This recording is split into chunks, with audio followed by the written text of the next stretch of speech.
productos sanitarios falsificados online, teniendo en cuenta esto como una nueva amenaza añadida a la pandemia en la que ya estamos inmersos ahora mismo. Agradeceros a todos el que participéis en este webinar, que además con la cantidad y variedad de ellos que hay, pues es un lujo contar con todos los que vayáis a asistir. En circunstancias como las actuales, donde la crisis sanitaria afecta de una manera tan global a todo el mundo, la venta online de medicamentos y productos sanitarios falsificados pues es aún una grave amenaza, todavía con mayor riesgo. El webinar de hoy busca, básicamente, con la intervención que ahora os lo presento, de Manuel, dar la visión de la Agencia del Medicamento respecto a qué actuaciones se están realizando para tratar de controlar la venta de productos de medicamento falsificado.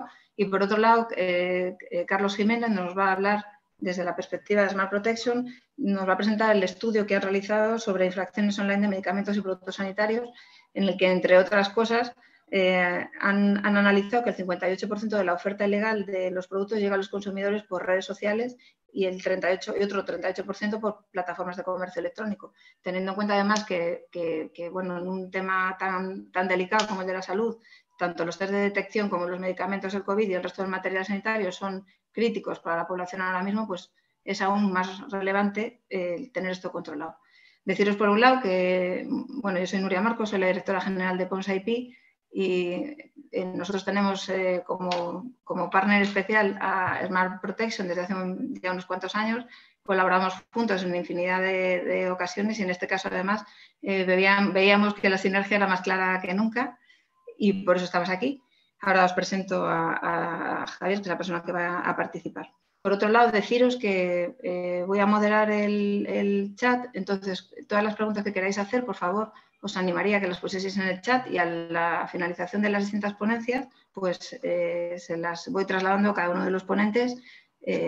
Carlos, perdón, se va a tener que ausentar en algún momento, pero tenemos otro compañero, Javier, que nos va a echar una mano antes de que terminemos.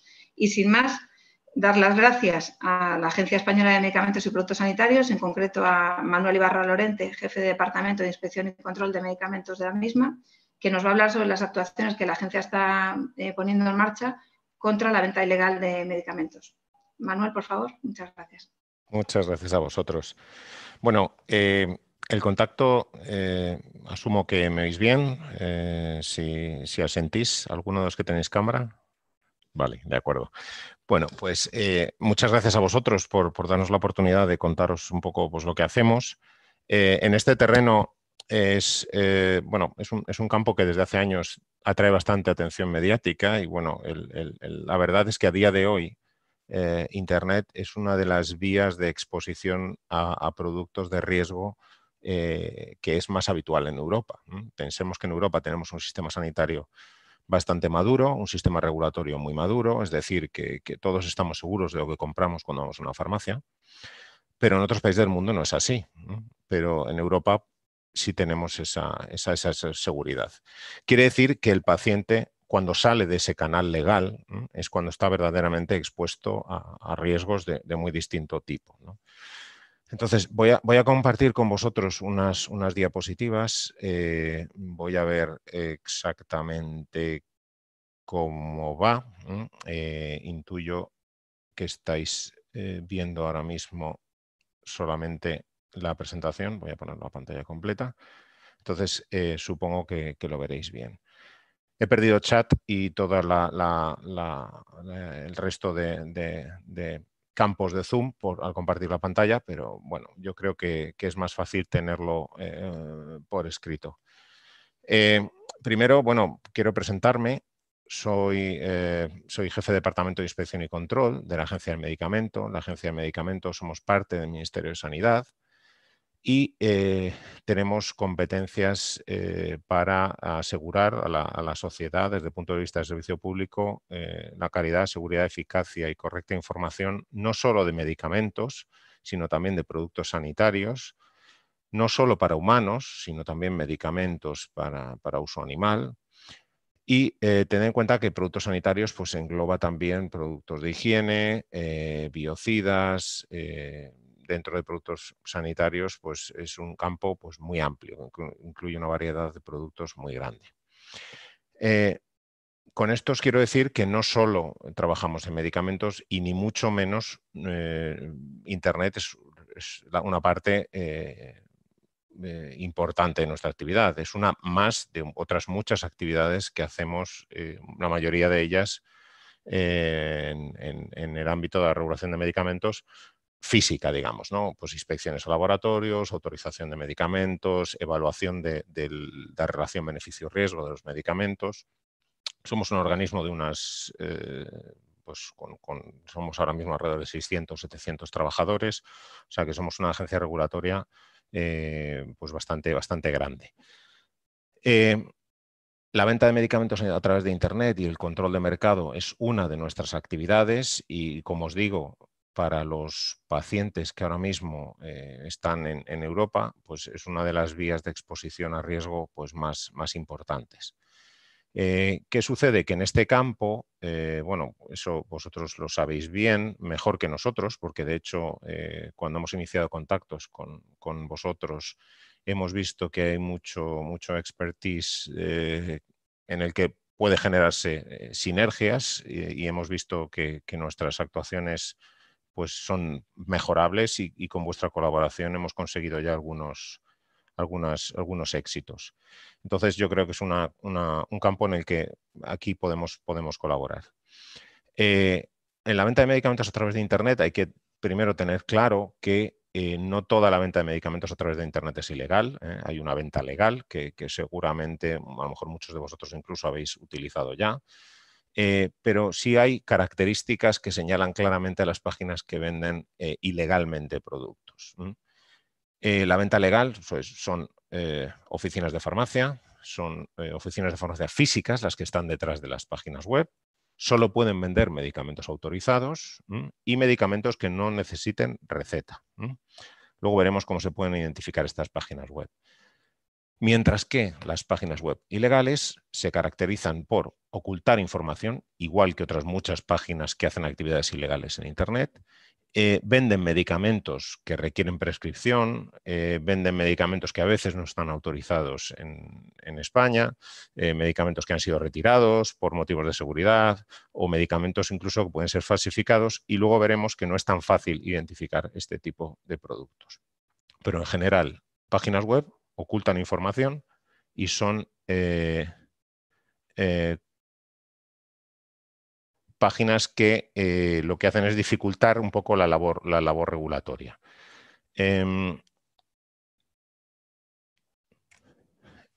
Para identificar las páginas web legales tenéis una herramienta que os pongo aquí que se llama Distafarma, que lo que hace es identificar las oficinas de farmacia que han comunicado que hacen que ejercen esta modalidad de venta.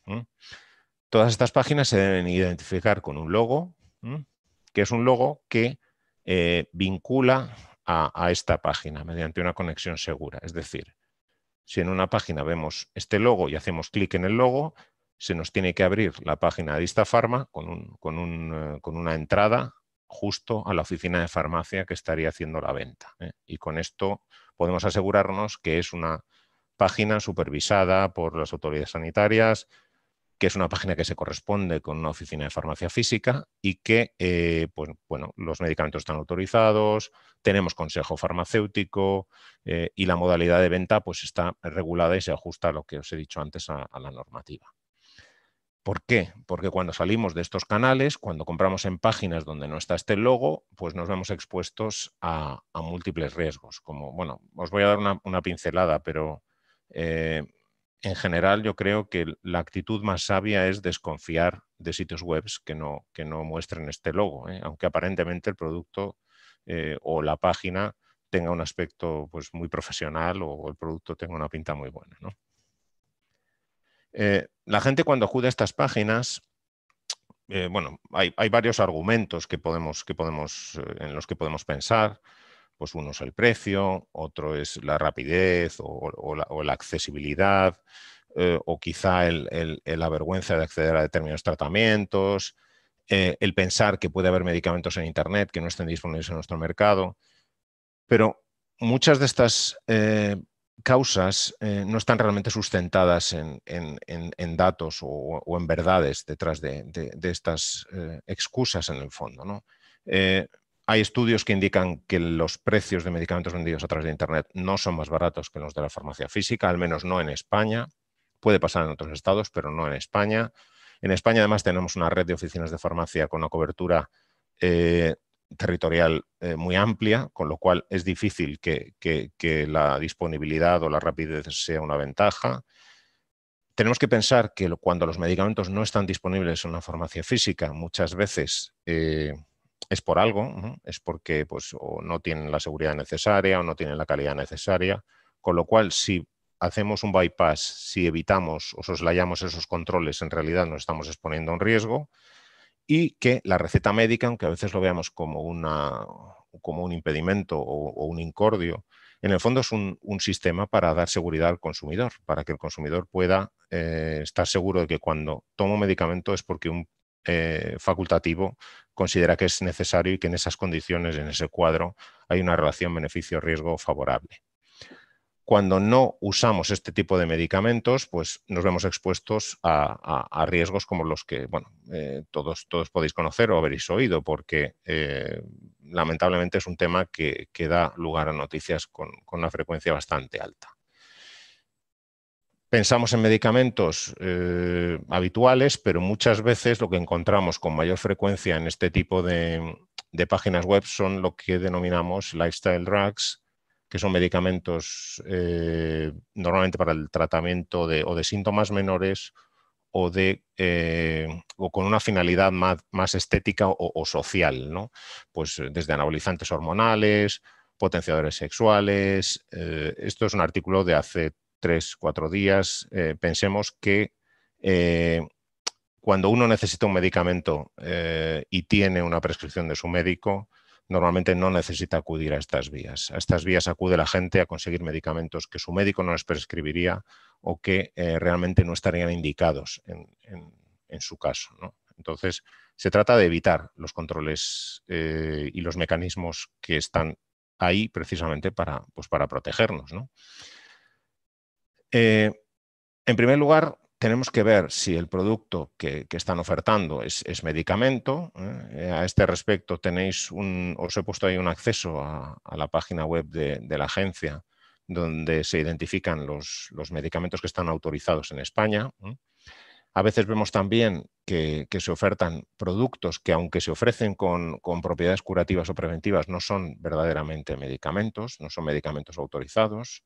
Os pongo como ejemplo el MMS, dióxido de cloro o, bueno, tipos de productos que han surgido ahora con ocasión del COVID-19. Podemos encontrar también medicamentos que se han retirado en algunos países por problemas de seguridad, pero que se siguen encontrando en Internet, como la sibutramina, que era un medicamento que se usaba para pérdida de peso. E incluso hemos visto casos de medicamentos que directamente contenían sustancias tóxicas, plaguicidas, y que se están usando fraudulentamente pues, para pérdida de peso, en este caso concreto, por ejemplo, del DNP, el dinitrofenol. Y luego los medicamentos falsificados, que es un concepto que puede además interesar si trabajáis en el mundo de la propiedad intelectual, pero pensad que para nosotros no trabajamos bajo el enfoque de protección de propiedad industrial o protección de la propiedad intelectual, sino regidos por la protección de la salud pública. Entonces, podemos considerar un medicamento falsificado a todo aquel que se presenta de una manera engañosa, que nos da información falsa sobre su origen, sobre su composición, sobre su titular o la empresa que está detrás. Pueden contener otro principio activo, pueden contener ningún principio activo. Pensad que esto, cuando hablamos pues no sé, de Viagra, pues que una Viagra no tenga principio activo puede tener un efecto, desde luego, que no es el que esperamos y es perseguible y es punible.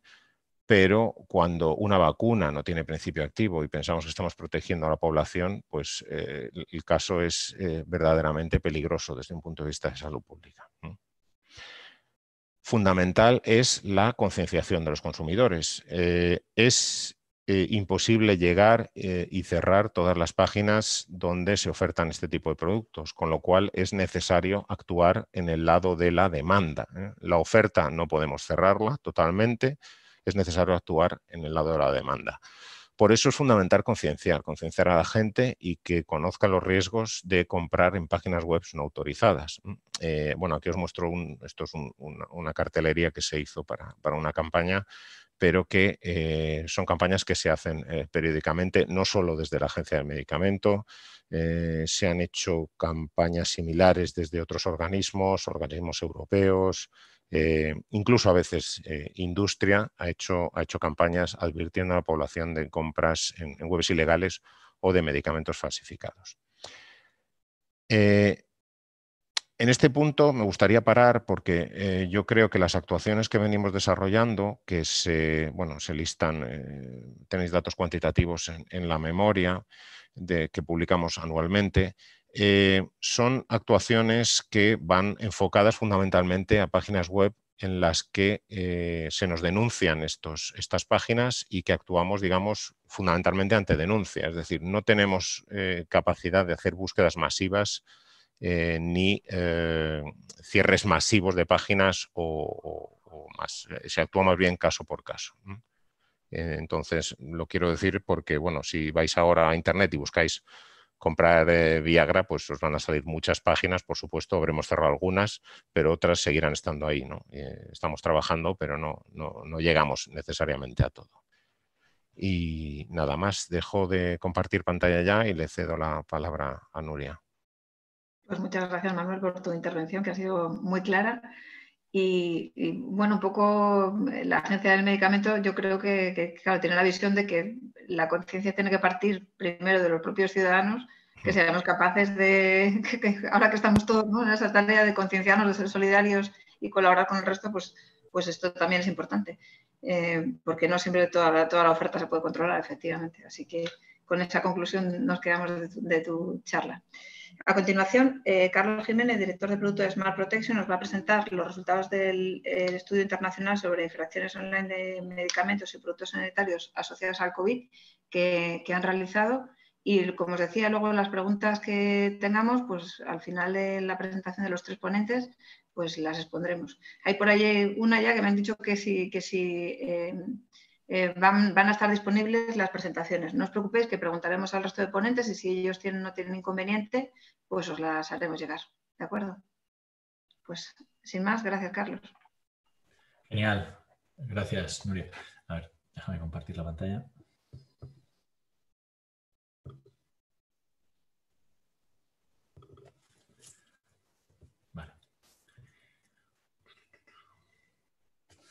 Vale, bueno, mi nombre es Carlos Jiménez y dirijo producto en Smart Protection. Y bueno, Smart Protection es una empresa que lucha contra la piratería digital, contra la venta de falsificaciones y el abuso de marca, y todo esto en el mundo online, ¿no?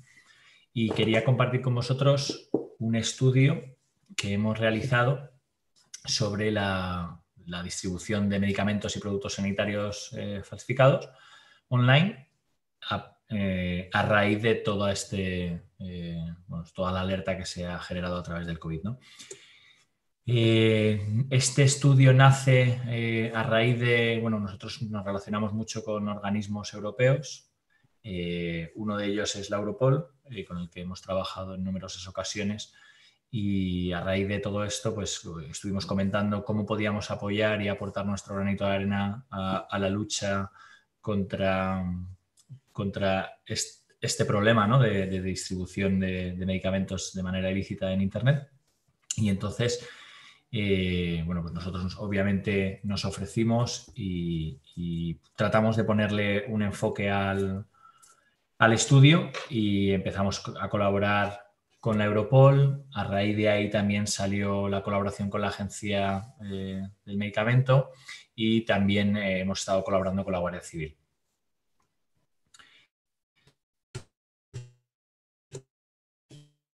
Poneros en contexto, el estudio ha sido enfocado en 2 semanas, al inicio del estado de alarma, del 18 al 31 de marzo. Y bueno, los resultados han ido variando bastante a lo largo del tiempo. Internet es un mundo muy cambiante, con lo cual probablemente la foto a día de hoy sea muy distinta a la foto que nosotros nos encontramos en esas 2 semanas, ¿no? Y hemos llegado a tratar un volumen de unos 6 millones de datos y luego os comento.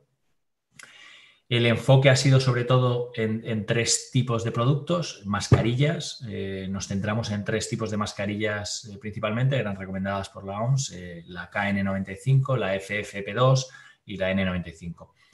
Luego también monitorizamos 11 principios activos, pues productos que han estado muy relacionados, no han salido un montón de noticias y demás, pues como el Arbidol, como la hidroxicloroquina, el ritonavir, etcétera, ¿no? Todo esto son principios activos que han ido relacionando con que si curaban o ayudaban con el tema del COVID y demás, ¿no? Y luego una serie de test que también hemos estado monitorizando, pues test rápidos principalmente, ¿no?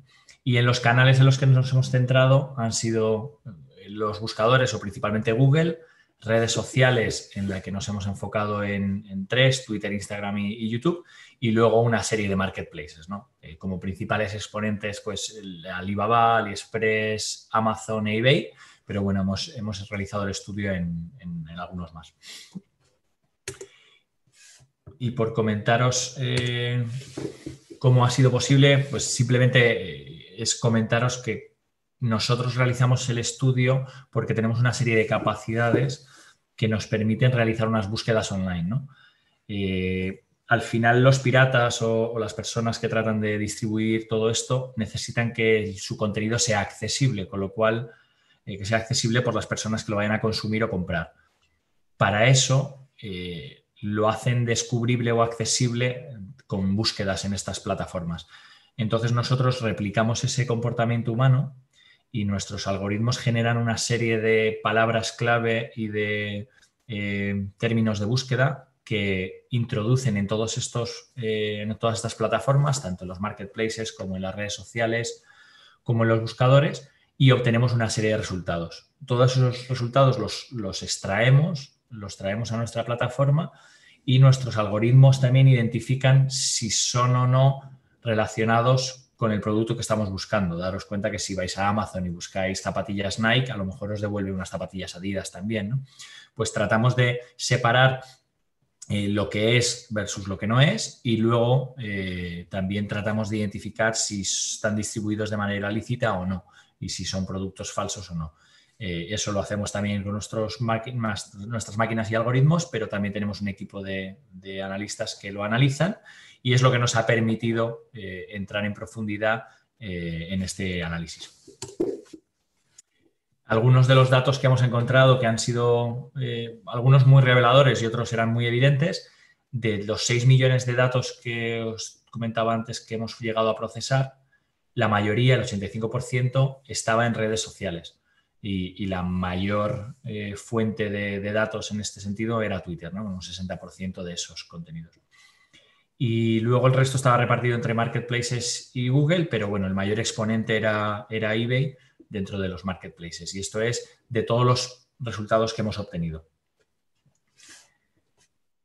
Por entrar en algunos de los detalles, por ejemplo, uno de los casos que hemos encontrado que nos parecía curioso compartir, encontramos un perfil en Instagram y este perfil en Instagram era un perfil que no tenía mucha actividad, solo 5 posts, pero que con esos 5 posts llegó a tener pues un montón de seguidores, miles y miles de seguidores, y ponía un post sobre unas mascarillas que estaban recomendadas. Al darle clic a ese post te llevaba a un artículo en el que se hablaba de la recomendación de esas mascarillas y de su uso, y de ahí te redireccionaba luego a un marketplace en el que ya no hablaba nada de la recomendación, pero te permitía adquirir unas mascarillas que no eran esas recomendadas, sino que son unas mascarillas falsas y es capaz de discernir dónde está la trampa, ¿no? Muchas veces. Entonces, es uno de los mecanismos que se utilizaban en las redes sociales y que hemos tratado de encontrar y de monitorizar.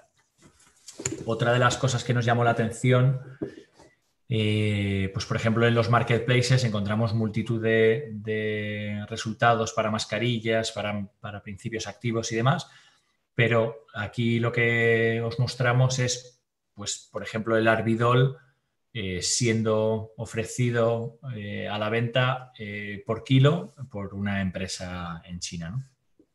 Y era otro de los resultados que encontramos. Y bueno, yo solo por compartir algunos de los insights que hemos obtenido de todo esto, como comentaba Nuria al principio, del contenido que hemos encontrado ilegal, la mayoría se encontraba en redes sociales, ¿no? El 58% estaba en redes sociales y el 38% estaba en los marketplaces. Y en el que más contenido había era Alibaba. Luego hemos encontrado los principios de Arbidol, hidroxicloroquina y Favipiravir promocionados con grandes volúmenes en Internet y todo se relacionaba con términos relacionados con el coronavirus, pues que se ponían corona o COVID o cualquier término relacionado con este momento y aparecían todos estos resultados, ¿no? Y luego también hemos encontrado, o la mascarilla, o el resultado de mascarillas que más hemos encontrado es con el término de búsqueda de Mask KN95 FFP2. Y es una mascarilla con válvula, ¿no?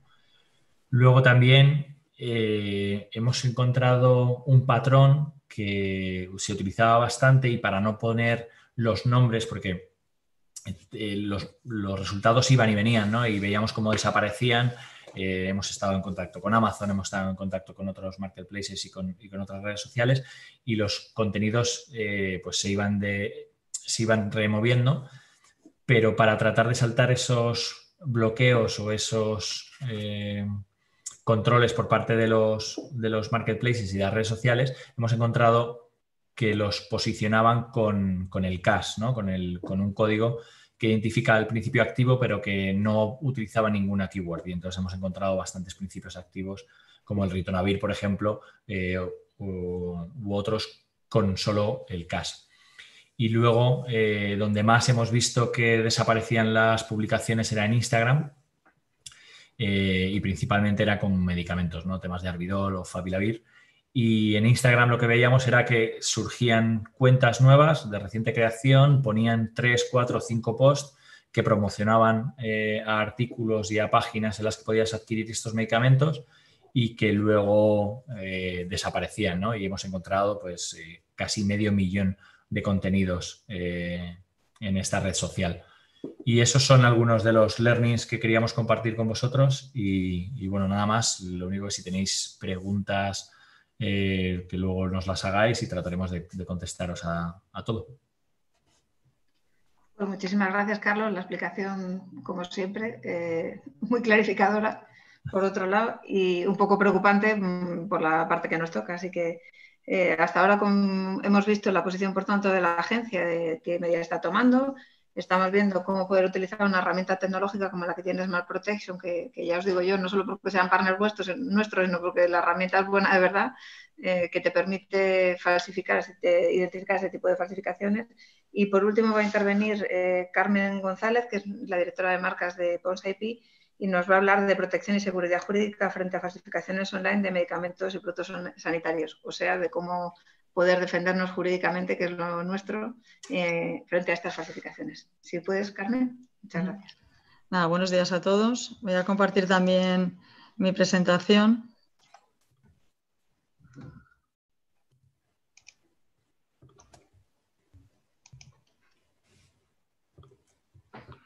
Sí, consigo. Sí, creo que ya está. Sí, creo que la vais a poder todos ver. Bueno, la verdad es que las cifras y la información en este ámbito que han dejado expuestas los ponentes ponen los pelos de punta y la verdad es que, bueno, creemos que desde el punto de vista de la propiedad industrial y la propiedad intelectual también se puede contribuir a, bueno, pues a no a mejorar la salud de los consumidores, pero sí a protegerla y a darles mayor seguridad jurídica en este ámbito tan importante. Y en este sentido, creo que los derechos de propiedad industrial y los registros de propiedad industrial e intelectual pueden contribuir y en gran medida a dar esta seguridad jurídica a los consumidores. Podemos proteger nuestras invenciones a través de patentes y, por tanto, mejorar la salud de los consumidores a través de este progreso tecnológico y el fomento de la innovación que conseguimos a través de las patentes. Y luego podemos también proteger y dar visibilidad a esas innovaciones en el ámbito sanitario a través de nuestras marcas y nuestros diseños. Y no solamente la marca desde el punto de vista de identificación y de diferenciación con respecto a nuestros posibles competidores, sino también como signo de garantía y de calidad de los productos y servicios que ofrecemos en el mercado.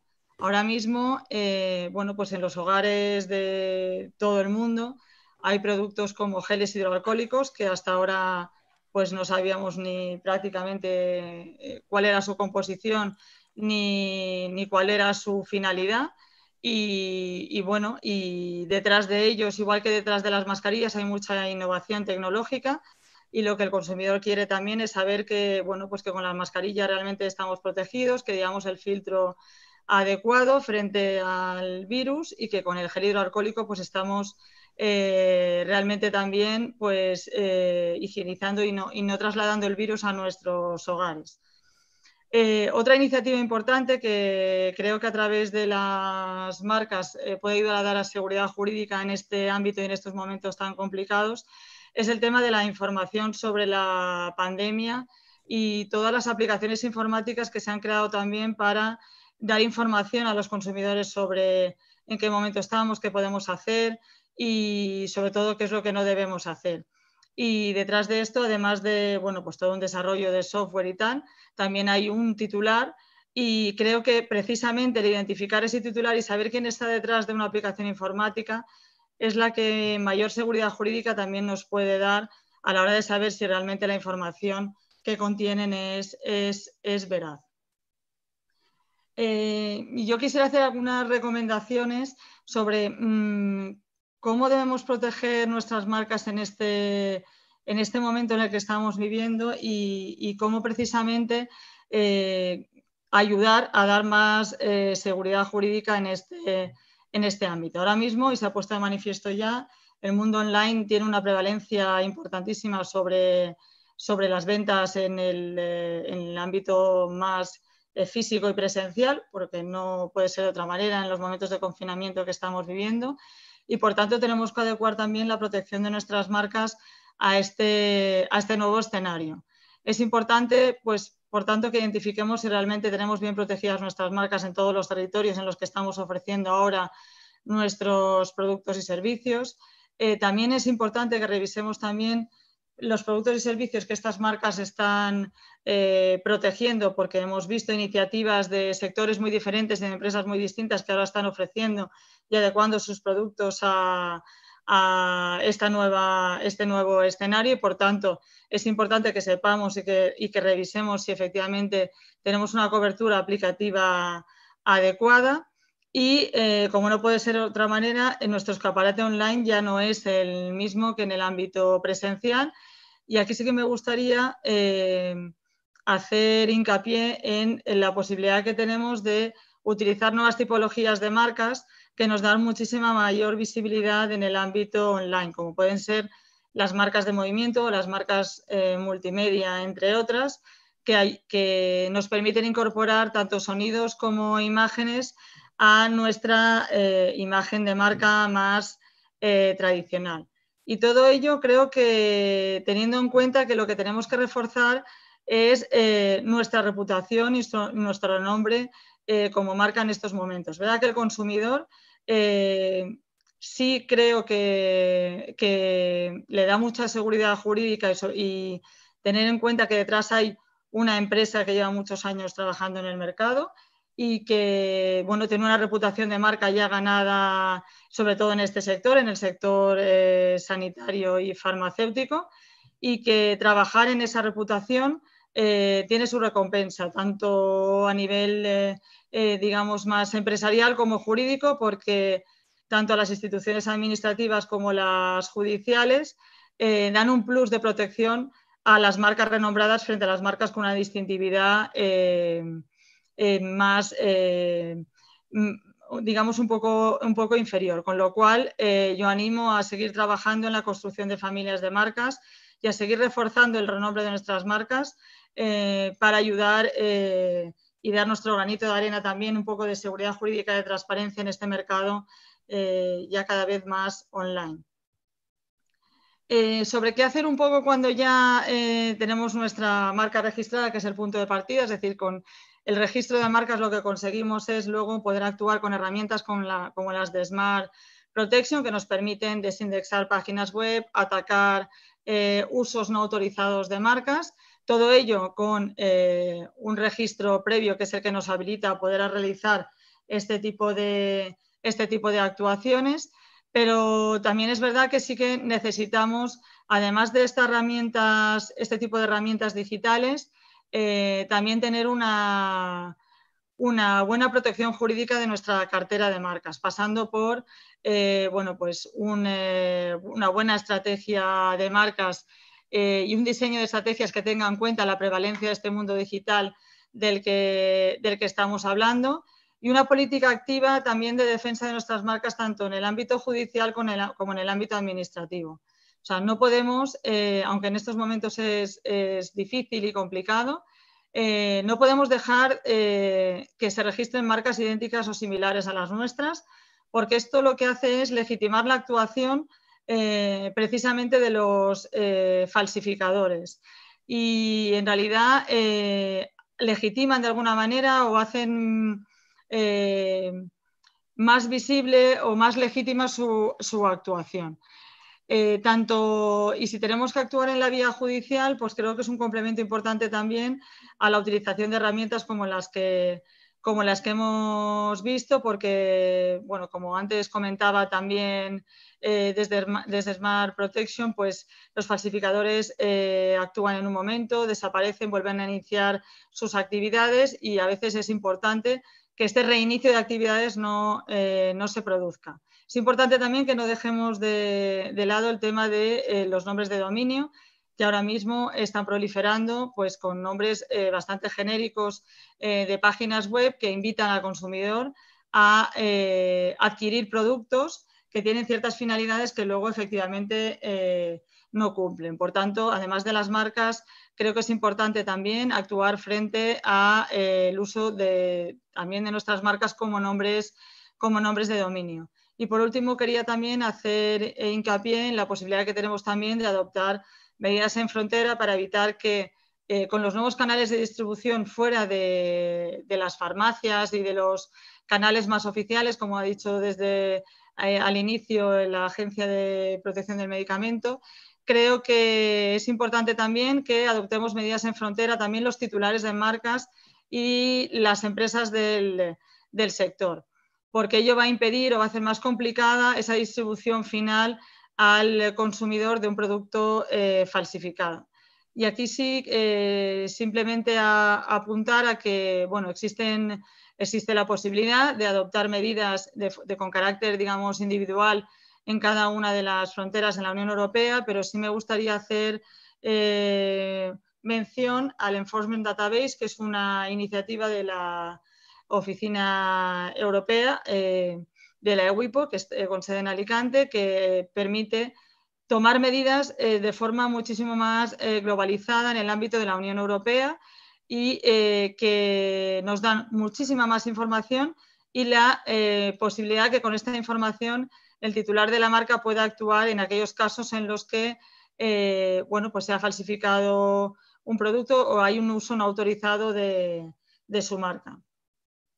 Y ya un poco por concluir, simplemente bueno, pues indicar que creo que efectivamente las marcas ayudan como signos de garantía y de calidad de los productos y servicios, lo han hecho tanto en la vía presencial como ahora en el mundo online, que sí pueden contribuir de forma decisiva a dar mayor seguridad jurídica a los consumidores y pueden contribuir y de forma también importante a la transparencia del mercado junto con las administraciones públicas y, por tanto, las iniciativas privadas también van a ayudar a erradicar este tipo de falsificaciones en el mundo online, que no podemos bajar la guardia, que debemos seguir luchando contra las falsificaciones en estos momentos también tan complicados para todo el mundo, y que considero de verdad que las marcas son una aliada importante en esta batalla legal de las falsificaciones en el ámbito sanitario. Y bueno, me pongo a disposición de todos para resolver las dudas o consultas que estiméis oportunas. Bueno, pues muchas gracias, Carmen. Tenemos aquí en el chat bastantes preguntas y respuestas, así que voy a ir dándolas traslado. En primer lugar, ya os digo que nos habían preguntado si se iba a facilitar la presentación. Desde luego, el informe de Smart Protection sí, y en función de lo que nos diga Carmen, yo creo que también. Y sí, sin ningún problema por mi parte. Y lo que nos diga Manuel Ibarra, pues si nos da disponibilidad, trasladaremos también esa presentación, ¿de acuerdo? La primera pregunta es precisamente para Manuel Ibarra. Es de Juan José García, de Wolf Pharma Biotech. Quisiéramos saber cómo identificar la legalidad de un laboratorio fabricante de APIs en China e India, así como si hay algún modo de identificar certificados GMP falsos para la materia prima que se busca importar. También le gustaría saber cómo reconocer un mercado CE auténtico procedente de un fabricante de productos sanitarios autorizado en estos países asiáticos. Son muchas preguntas.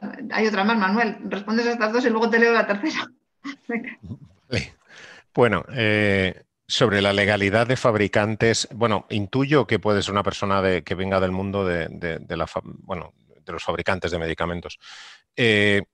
Necesariamente tiene que confiarse en una evaluación de proveedores que hagan ellos mismos. El responsable de evaluar al proveedor de la materia prima es el fabricante del medicamento, que tiene que hacer auditorías, tiene que ir a visitarlos. No existe ahora mismo ningún medio telemático a distancia o base de datos fiable para poder evaluar la situación legal de un fabricante de materias primas o de principios activos en terceros países. Hay países que sí tienen bases de datos de acceso público, tipo Estados Unidos, que tiene Comstat, o en Europa que tenemos EUDRA GMDP, o en nuestra web, por ejemplo, para los fabricantes españoles sí que tenemos bases de datos, pero es el fabricante del medicamento el que tiene que ir más allá, hacer una auditoría y evaluar a ese proveedor. Fuera de ahí, maneras de evaluar solamente a distancia, no existe ninguna que satisfaga los requisitos de fiabilidad que les vamos a pedir nosotros como autoridades reguladoras. Respecto a la legalidad de los certificados de cumplimiento de normas de correcta fabricación, pues sucede un poco lo mismo. En muchos casos las autoridades sí tienen mecanismos para verificar documentos a distancia con códigos de verificación, como por ejemplo tenemos nosotros implantado este sistema. Se pueden verificar con un código de verificación la autenticidad de documentos, pero no todas las autoridades trabajan con documentos electrónicos y puede haber casos en los que la única opción sea dirigirse a esas autoridades y preguntarles por la autenticidad del certificado. No estamos ahora mismo en un mundo, aunque estamos globalizados en términos de flujo de mercancías, no estamos globalizados en términos de certificación y en términos de verificación de información. La última ya, Manuel, de la misma persona, preguntaba si estos laboratorios asiáticos necesitan un permiso de exportación especial para poder enviar a España un determinado API para ser distribuido en la Unión Europea. Aparte de la evaluación del fabricante, que hemos dicho ya que el fabricante que lo vaya a usar en la Unión Europea tiene que haberlo auditado, sí necesitan tener lo que llamamos una written confirmation o una confirmación escrita de las autoridades del país exportador, que nos diga que tienen registrado ese fabricante y que lo someten a inspecciones periódicas. Además, nosotros podemos ir a hacer una inspección, pero vamos, que esa es la historia. Primero, auditoría por el fabricante nacional o europeo, y segundo, la confirmación escrita de que consta como registrado ante las autoridades del país exportador. De acuerdo. Muchas gracias, Manuel. Gracias. Yo creo que Carlos de Smart Protection ha salido ya y estará por aquí Javier. Tengo una pregunta para Smart Protection desde Ecuador. Nos preguntan, diciendo que lo están pasando regulín también ahí con el tema del COVID. Preguntaban que si el informe que habéis realizado es únicamente con datos de Madrid o era de diferentes países. No he querido contestarle por escrito para que le dierais vosotros mejor. Vale, deciros con respecto a eso que el informe que se ha realizado es un informe global. Al final estamos hablando del mundo de Internet y como sabéis, pues en ese mundo pues hay pocas fronteras. Sí que es verdad que dentro del reporte y dentro de este informe lo que se monitoriza y los productos que estamos monitorizando se hacen dentro de mercados de marketplace que son masivos y globales.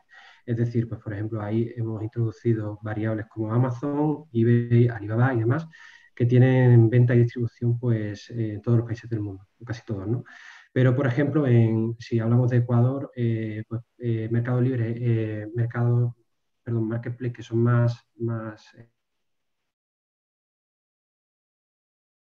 Uy, se nos ha quedado Javier congelado. A ver si recuperan un momento. Javier. ¿Perdón? ¿Ahora? Sí, ahora sí, ahora sí. Vale. ¿Por dónde nos quedamos? Pues como en 2 frases más atrás. Vale.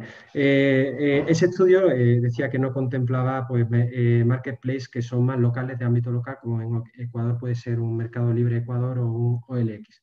En esas plataformas no hemos entrado y lo hemos dejado únicamente en ámbito global, ¿vale? Pero sí, por ejemplo, un producto que se puede acceder desde Ecuador en Alibaba, se puede comprar y esa distribución le llegaría a Ecuador, por ejemplo, y sí está incluido.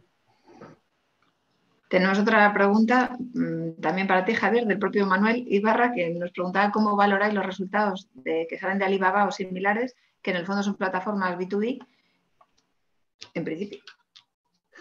Pues ahí hay lo que primero hacemos, sobre todo con clientes, con nuestros clientes, ¿no? Y en este tipo de colaboración, es entender un poco cómo se mueven los productos. Es decir, cuando es un cliente existente nuestro, pues colaboramos mucho con él para entender cuál es su cadena de distribución, cuáles son los vendedores autorizados, qué parámetros son los que identifican como algo que es bueno o algo que es gris o malo, ¿vale? Ahí pues entran variables como el precio, entran variables como la moneda, entran variables como el tipo de distribución, el estocaje que tiene dentro de ese listing, en Alibaba, por ejemplo, pues estoques relevantes que pueden ser de masivos, que de toneladas, de miles de kilos y demás, pues son variables que, ¿vale? Y lo que hace la plataforma básicamente es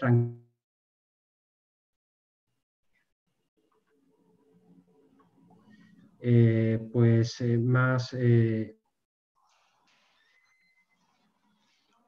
Javier, te quedas sin cobertura. No te estamos oyendo. A ver si lo recupera pronto, pero se ha desconectado. Bueno, voy a ir lanzando una pregunta para Carmen, en tanto Javier parece que te recupera la conexión. Carmen, ¿tú crees que es disuasorio Javier, perdón, ya, venga. Sí. Sí, ahora otra vez. Perdonad, cosas del directo. Nada, decía eso, que al final todas esas variables entran dentro de la plataforma y de nuestro sistema de análisis y lo que se asigna es un nivel de riesgo a cada una de esas entradas. Y ese nivel de riesgo después es el que un poco pues trasladamos al cliente y con el que sí que es verdad que es muy, muy complicado, sobre todo en este caso, en el tema de medicamentos, llegar a una decisión final pura de qué es ilegal y qué no. Y para eso, pues, al final nos apoyamos mucho en los analistas internos que tenemos, que son los que hacen esa labor de investigación final, como bien ha indicado mi compañero Carlos, de ver qué hay detrás de ese...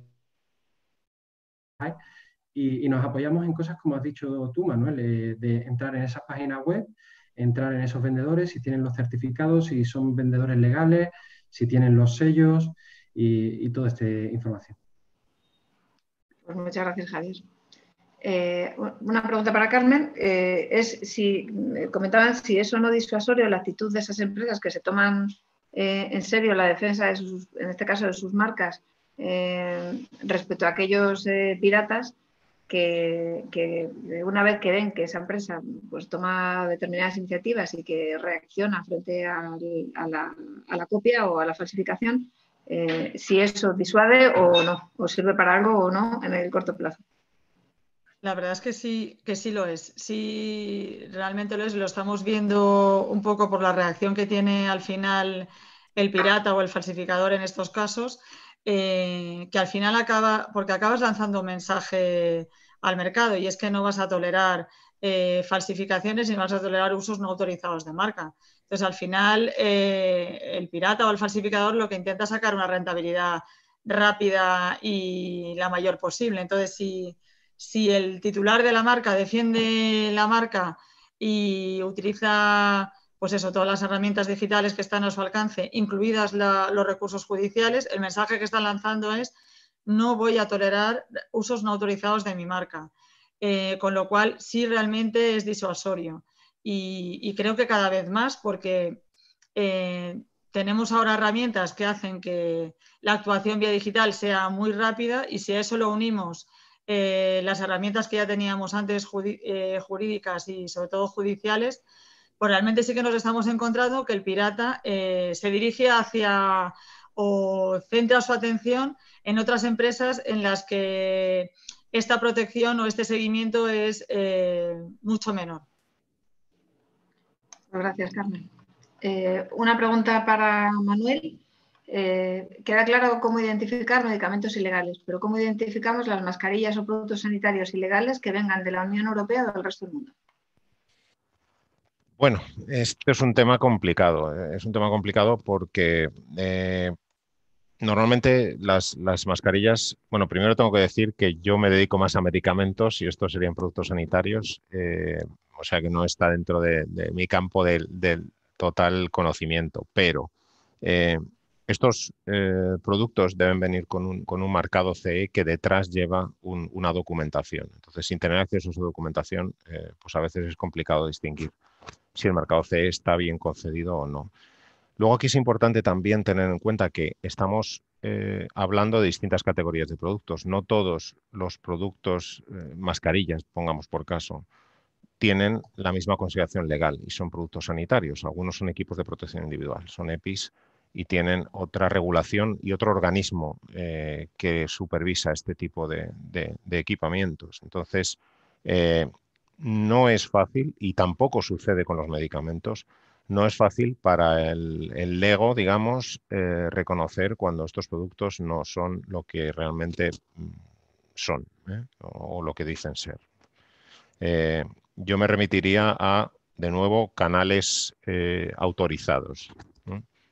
Es decir, pues oficinas de farmacia o establecimientos importadores que sí que están autorizados. Se autorizan los importadores que tienen unos mecanismos de verificación de proveedores que no es, pues no sé, una página web que no sabemos ni quién está detrás, a veces son direcciones que no existen y todo esto. Busquemos la seguridad en los canales autorizados o los canales habituales y que son establecimientos legalmente establecidos en España. Pues otra pregunta. Aquí también añadiría, si me permites, Nuria, que busquemos también marcas y busquemos también, bueno, pues que sean empresas reconocidas y empresas que, bueno, pues que ya llevan trabajando en el sector y que se identifican con sus marcas en el mercado, que nos pueden aportar también pues una seguridad jurídica adicional a que estamos comprando un producto realmente que cumple las funciones y la finalidad para la que está diseñado. Gracias, Carmen. Manuel, Nila Castelló de LiveLend, en línea con lo que preguntaba Juan José Manuel Ibarra, dice que respecto a los fabricantes de test europeos, aclarando que Manuel se dedica más a medicamentos que a otro tipo de productos, pero bueno, al ser productos de autocertificación sin intervención del organismo notificado, resulta muy difícil para las empresas verificar si los test rápidos tienen o no marcado CE legítimo. ¿Hay alguna fuente o base de datos en la que podamos consultar los productos sanitarios de fabricación europea con marcado CE para verificar su autenticidad? Bueno, con vistas a tener pues al consumidor un poco más informado, se han publicado listados tanto, pues, por ejemplo, de geles hidroalcohólicos o de proveedores también de tests en la página web de la agencia, pero no existe ahora mismo una base de datos europea de acceso público que reúna esta información y que dé esta información al usuario, a nivel de usuario. Existe esta información para otros niveles o para el acceso, por ejemplo, de reguladores, pero no para usuarios. Es la regulación que nos hemos dado entre todos de productos sanitarios que, bueno, pues en determinadas circunstancias, y también puede suceder con la legislación de medicamentos, pues le vemos a veces pues, opciones de mejora, ¿no? Y quizá pues, de esta crisis se pueden sacar lecciones para mejorar la normativa en el futuro. Seguro, esperamos que sí. Las crisis no tienen estas cosas. De momento no hay ninguna respuesta, ninguna pregunta más. Manuel nos ha comentado que nos facilitará una versión de la presentación, con lo cual recibiréis la de Carmen, la de Manuel y el informe de Smart Protection. Todos los que deseéis, yo creo en principio como habéis autorizado la cesión de los datos, pues los recibiréis todos vosotros. Dar las gracias, ha habido un momento que ha habido más de 110 participantes. Está fenomenal, la verdad que yo creo que ha despertado bastante interés. Agradeceros sobre todo a todos los ponentes la disponibilidad, la accesibilidad y nada, que contamos con vosotros para esto. Esperamos que tengamos que hablar ya menos de falsificaciones y dar números mucho más positivos de que esto ha ido a mejor. Podemos hacer una segunda tratando ese tema. Es una cuestión de tanto, como decíamos, de conciencia por parte de la demanda, como también por controlar este tipo de oferta en la medida en la que podamos, y herramientas como la de Smart Protection, las medidas jurídicas, las medidas impuestas en la Agencia de Medicamento, pues desde luego ayudan también. Muchísimas gracias a todos. Manuel, Javier, dar las gracias también a Carlos, Carmen, y os esperamos en la siguiente. Un abrazo a todos los participantes y agradeceros también el interés, que habéis estado aquí impecables una hora escuchando. Un saludo y buenos días. Gracias a vosotros. Gracias. Muchas gracias.